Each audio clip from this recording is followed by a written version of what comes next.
Okay, this is Phil Simborg, USBGF Teaching Pro, and one of my students sent me this position.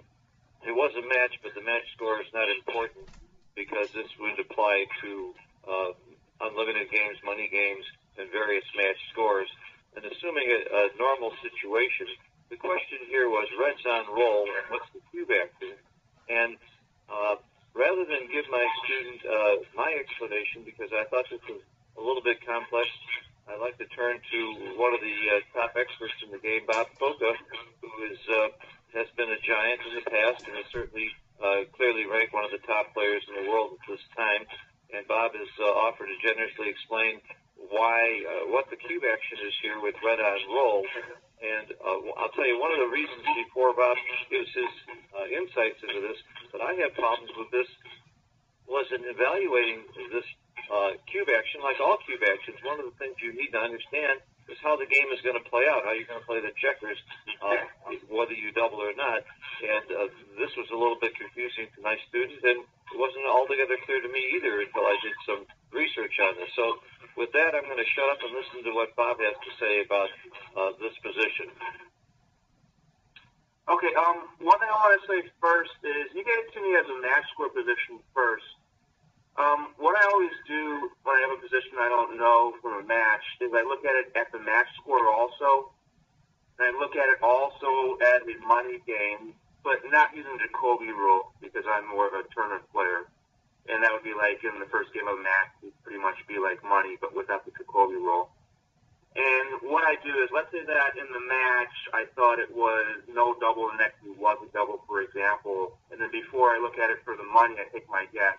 I think it is a good double for money in a close tape. And if that's correct, it doesn't mean that I don't understand how the checkers are on the board. It means I don't understand the score instead, and that's a different set of issues to look at. And I think the main issues here are more with the position and not the score. So I think it's a simplifying thing right now to look at it as money without Jacoby rule. Okay, let's look at the take decision first. What's happening here is Blue is up in the race by 15 pips, and he has some wasted from the lower, Kentucky's on the lower base and 2 points. But even with that taken into account, he'd still be up about 9 or 8. So what it means is... Well, let me add something there, Bob. Let me add something there very quickly. I use the Keith count, and I noticed the same thing. I looked first at the pip count at 16. And if you use the Keith count, the Keith penalizes you 2 points for every extra checker on the ace point, and 1 for everyone more than 1 on the 2 point. And if you add up all of these extra pips, for example, just on the 2 point, you have 2, 4, 6, 8 pips of wastage here, and you have another couple pips here, and you have a penalty for the open 5 point. That's what Bob means by the wastage. This means that in the bear-off, he's going to be damaged by these checkers being down low and not have full use of the dice, and that's why this race is not as good for Blue as it appears by just looking at the pip count. Okay, Bob, go ahead. Okay. All right, so Red's main chance of winning this game is just taking a shot right now, and there's 17 ways to do that. Okay, so if that happens, Blue has a very, very small chance of winning the race or getting a lucky shot, and Red has a very, very small chance of getting a gammon. But basically, let's just say that it's a good approximation to say that the hit just wins a single game for Red. If Red does not... By the way, again, let me add that if you don't double and you hit, it's clearly over because then you would double and end the game. You probably have, depending if there's shots or not, you probably have a play on, which is right by just a tiny, tiny little bit, actually. Okay. Because if you have no risk of losing it right away, you might as well go for that split. Even though it's like maybe a 2 or 3% chance for the game, you might as well go for it. But it's basically just a single win. Basically, you cash, essentially. Okay, so if Red misses, well, then it's basically like a race like we said before. Right? So if Red misses... Here was the problem if Red misses. How do you play the misses? That was the real question here. Okay, for the cube action, that's not really important right now, and I'll explain kind of why. Because I can see easily that it's a take, because in those other 19 games, it's going to become basically a race, maybe a little bit of contact left. But if it becomes a race, blue is going to be ahead, even without the cube access. So out of those 19 games, blue is obviously the favorite. I think we can say that pretty quickly. And right there, he wins more than the 9 games he needs to have the take. So I can see pretty easily that's a pretty easy take. Just because he's a favorite after 19 games, pretty much, where he doesn't get hit. And more than half of 19 is already 9.5. And the reason you have to come up with 9 games is with 36 possible rolls, 9 is 25%, and 25% would be your raw dead cube take point. So right. And there's very few gammons there. Okay, so I know it's a take. Let's see if it's a double now. And here's the interesting thing. I can decide it's a double really even before I look how I'm going to play that next roll on those misses. Here's why. I like to think of what I call regrets, and I might get a good number and hit him, and I regret it not double, right? Let's say that I get a number that doesn't hit him, like a 2-1. If I had double, then I regret doing that. Let's kind of think of the swings here. Okay, on the 17 numbers that hit, those are tremendous shots, and how much regret do I have for not having double? Well, if I didn't double, I'm pretty much going to win a single point, pretty much, right? I might get lucky and get a gammon. I'd probably have to cash it at the percent of some danger. So if I had not doubled and I hit, I'd win 1 point. And if I doubled and I hit, I basically win 2 points. So basically on 17 games, there's a regret of a single point. If I did not double, I regret that decision that I didn't double. Okay, so that's a tremendous amount of upside volatility. And if it's a last roll position, you can double just with even a small favorite, like a 5-2 bear off versus 2 on the ace. You have 19 out of 36 chances to win, even though you're just barely the favorite. That's huge because of the volatility. And this is almost like that kind of situation because here 17 numbers just win the game right away for you. But let's look at some of the other numbers here first. Let's kind of put 5-5 and 4-4 into their own category because that gives Red a pretty good rate. Let's say that you knew Red was going to get a 5-5. Phil, what do you think? If you knew you were going to get a 5-5, would you double then? Because with the pip count, I do have 20 pips, but then when you take all those adjustments into account, I think I'm a favorite. I'd rather be playing for 2 than 1. Okay. So if you get that 5-5, you're down 16 on the nominal pip count. You'd be up 4 instead, and then adding 7 or 8, you'd be up about 11, maybe 12. He would be on turn, which means you would be up really about 8 to take away 8 into account. That his being on turn would be about 4%. All right, so it won't be a cash probably, but the double looks to be okay. And on a 4-4, kind of the same situation, you would equalize the nominal race. He has wastage about 7 or 8, but he's on turn. If you had a 5-5 or a 4-4, your decision to double is kind of okay. I mean, a lot of times you would have keep rolling until the next turn anyway. It probably wouldn't happen anyway. So those decisions, the regrets, it kind of goes both ways. You probably don't mind having doubled. It wasn't the best thing because you probably get a double take next turn anyway. So let's kind of throw those off to the side a little bit. As those ones, there's not really a swing yet because it's probably going to be double take the next turn anyway. So you double turn earlier, it ends up in the same situation. Okay, so we're down to the 17 rolls that don't hit now, right? And so we're down to the 17 rolls that don't hit or don't have a double 5 or double 4. Right. Okay, and let's say that you had doubled before you rolled one of the 17 bad rolls. You regret that decision, obviously, right? If you knew you were not going to get 5-5, 4-4, or one of your hits, if you knew that in advance, obviously you went double. So if you double, I'd be very sorry. I'd be very sorry I doubled if I knew I was going to roll a 3-2. Right. If you double and that happens, you regret that. Yeah. But let's see how bad it is. Is it worth like a full point of regret? Well, in order for me to understand how bad it is, I have to know how I'm going to play the role. And one of the things my students said to me is, well, the good news is even if I don't hit or don't roll those high doubles, at least he's going to leave me a shot, 16 rolls, because I'm going to keep the 13 point. He may not get by me. And that's one of the key questions about in order to answer the questions you're asking now. Okay. Let's say that these rolls were so bad that Blue actually had a cash after that next roll. Like, let's say that, for example, I'm not saying it is right now, but let's say it's 2-1, it still had a roll that Blue actually has a cash. Well, that means that Blue would cash the game, and if you had doubled, he's cashing on the 2 levels to the 1 level. So if all those 17 games were like that, then your 17 bad rolls would exactly balance out your 17 good rolls. Your regret would be +1 until 17 games, balancing out the regrets the other direction of 17 and the other 17 games.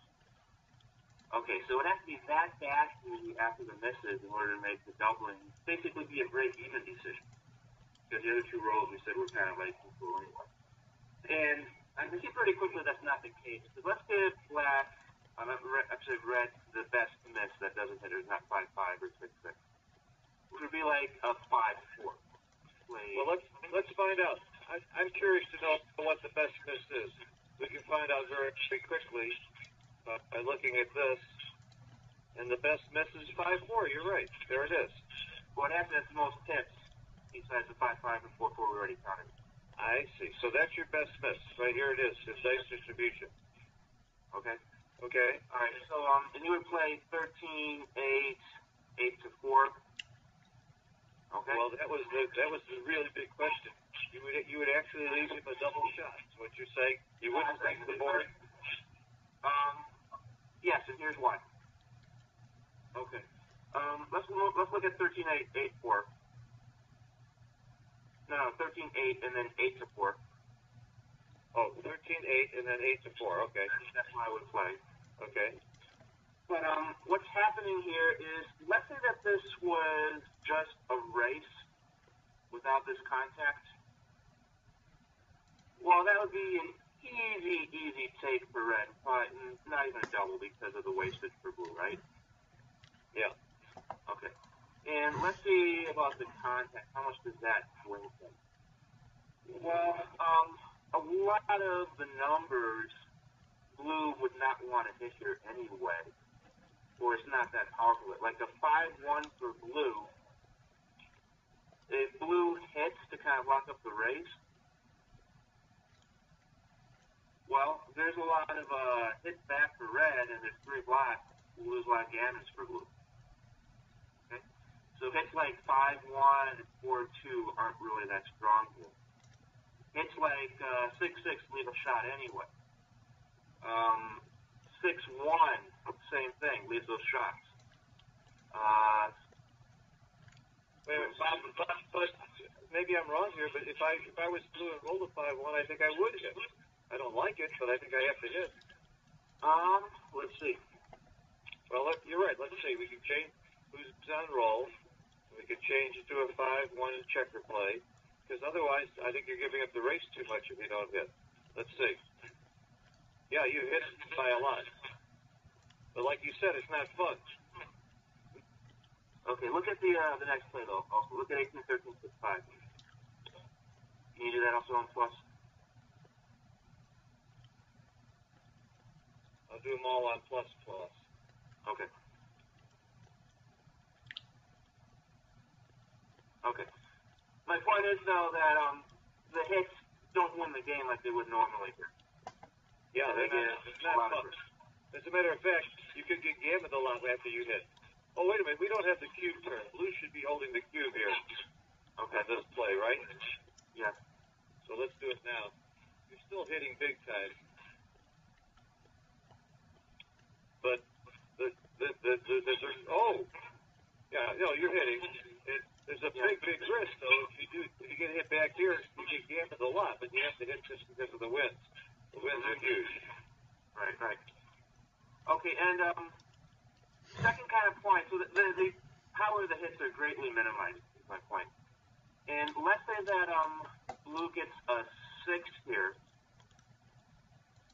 The 6s are good racing rolls anyway.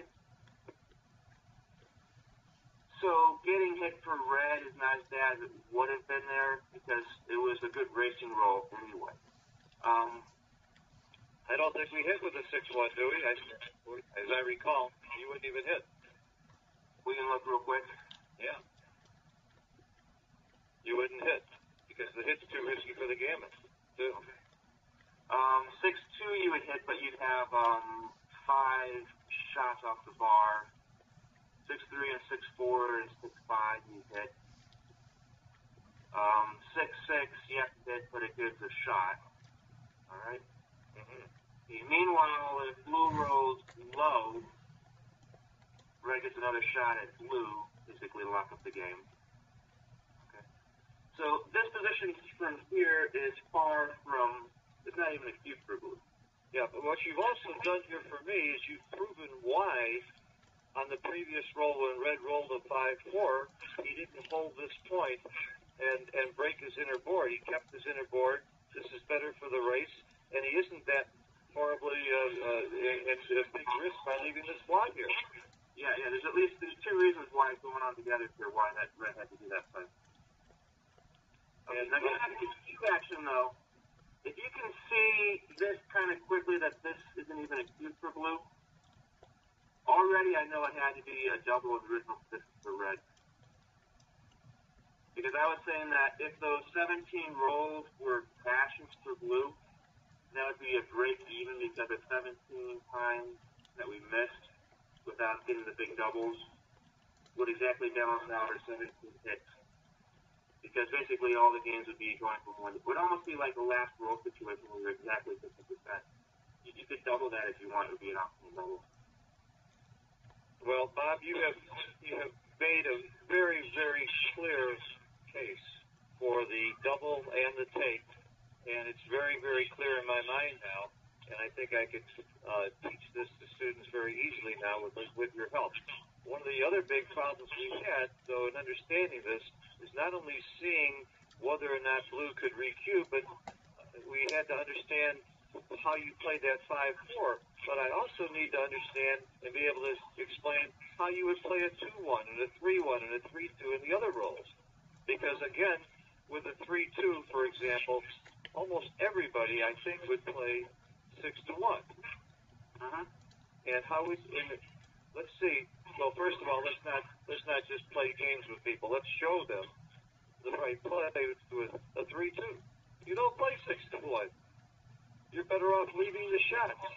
And that's part of why we had trouble understanding the cube action to begin with, is we really didn't understand these plays. We thought you're holding this point no matter what. And there isn't a single roll in the deck where you do hold this point. Nothing, even double ones you split. The thing you have to realize here, let's make it 2-1 instead. Look at that one for the roll. Can I have the cube turned or not? Yes, it should. I think here it's 13, 12, and 6-4. There it is. Okay. Kind of close, but here's what's going on here. Is if you played inside 6-3 instead, it's getting bad for the race because you already have 2 checkers on the ace point, and that straggler in the home board is moving closer to it. If you do 13-12, your next 6 is going to play a lot better for the race. And here's the other thing about the contact here, is this was a bad roll for the race, right? Like, it was the worst roll you could have gotten for the race. Right. And let's say that blue gets a 4-6 here. Let's look at what that is for blue. Is blue going to hit? Let's look. Okay.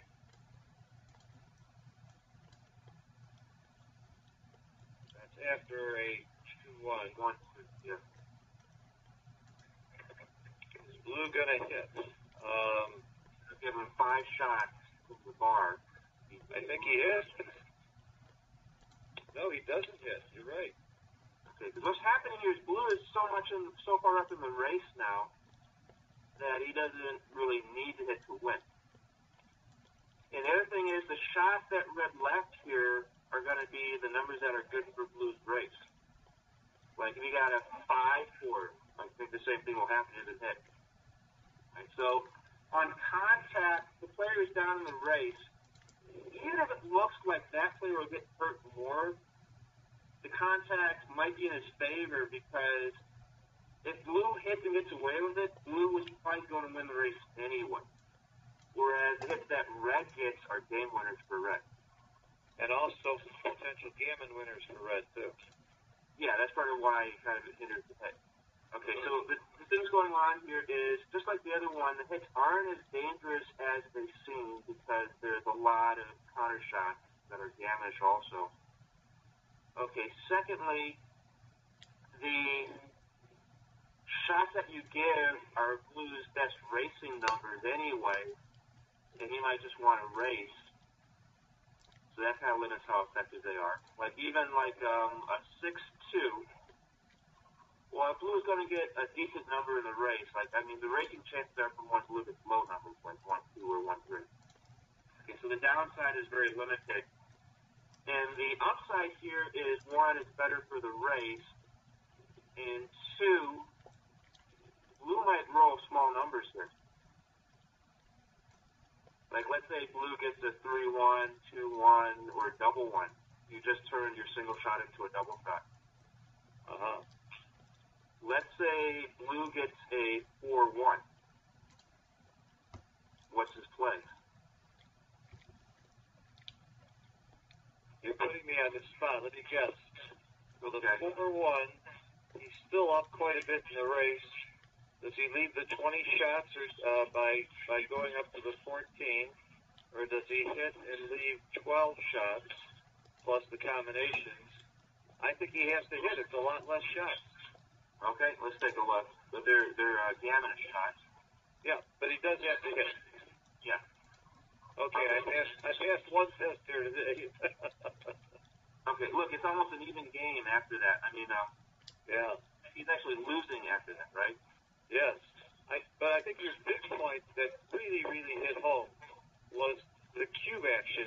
After red rolls a horrible number like a 2-1, blue does not have a redouble. Let's take a look. From this position, blue does not have a redouble. It would be a pretty big blunder for blue to redouble. He is favored after a horrible roll for red like a 2-1, but it's not a redouble. So that proves your point over the board about your regrets back and forth. You have huge regrets if you had hit him, and if you don't hit him and even roll horribly, you don't have as big regrets. You're still sorry, but you wouldn't call it a major regret. It's like a half regret. So right. that's we can why kind of get a little bit of quantification here how big this regret is. So on this position here, blues, there's a little bit of gammons for each side. Let's not worry about that right now so much. Right now, blue is winning about 64%, it says, right? Or 63%. Yep. Okay, so what is the favorite for blue? Well, if he owns the cube, he kind of leverages that 63%. And if you, okay, let's look at just his equity here. His equity is now 0.435. Okay, so what your regret here is his equity on the 2 cube is really 0.87 or so. Where are you getting those numbers? I'm just looking at blue's equity here. Is 0.435. Where is that? No redouble equity. Oh, here, right here. Okay. Yeah. I got you. Now, let's center the cube. And do the same thing. Okay, so the cupel equity here is 0.345. Okay. So what you regret is, if red had doubled this, you wish he hadn't. But the regret is that difference between, it was 0.435 equity on the 2 cube. Yeah. It's about double because the cube's on 2, so that's 0.87. Yeah. So you give them 0.87 instead of 0.34. So you give them about 0.5 with your regret. Uh-huh. All right, so you can even kind of calculate how bad it is as a quick estimate. I can see it. And if we looked at the increased equity that you have after you hit, it's 100 times that much or 20 times that much or something. Right. Okay, so basically you gain 1 when you double works. And as we see from this just quick one, this one loses about 0.5 when it doesn't work. Gotcha. So our 2 racing rolls were about neutral, we thought. 17 games, we gain a point from the double. 17 games, we lose about a half point. So if you do that math, 17 times 0.5 is 8.5. We lose. From our 17, we gained a point, we said? Yep. All right, so overall, it looks like we're gaining about 8.5 points in the 36 games. So it should be about double by like between 0.2 and 0.25. Okay, so for the average player, most of us who are average players are not going to do those kinds of numbers and math over the board. We don't even have the ability to calculate them. Of course, when we see them and put them into the computer, it's not that difficult. With a little bit of practice, you can really do what Bob just did. But over the board, you really, even the top players, even people like Bob, can't come up with those actual numbers. But so what Bob has done is he's used verbalization like strong regret and a little regret, big regret, which basically is quantifying those numbers in terms that he can quickly do to analyze the position. And very quickly, Bob saw why this was a double in a take. But part of that skill required him to see, to look forward, what happens after he doubles or doesn't double, and you have to understand how the checker play works. So when you analyze the cube position like this, as my student did, he said, I have a problem with this. It isn't right to just say, here is a cube or not a cube, and here's the numbers why. You need to also look at the checker play and see how it plays out with and without the cube. And by the way, in this position, it pretty much plays out the same whether you double or not.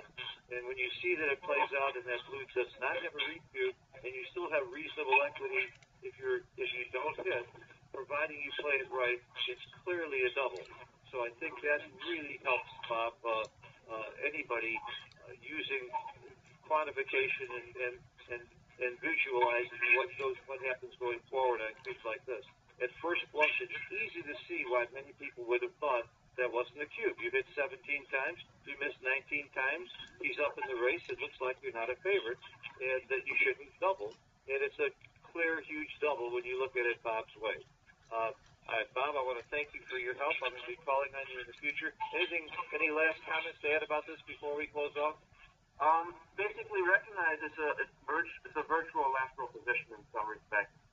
And you don't need to be a big favorite at all to make that a correct double. It's basically the same thing that's happening here. Very good. And the way I recognize what Bob is saying is that it's not a last roll position because there's lots of rolls to go, but the game is going to turn one way or the other probably, or could easily turn on one roll.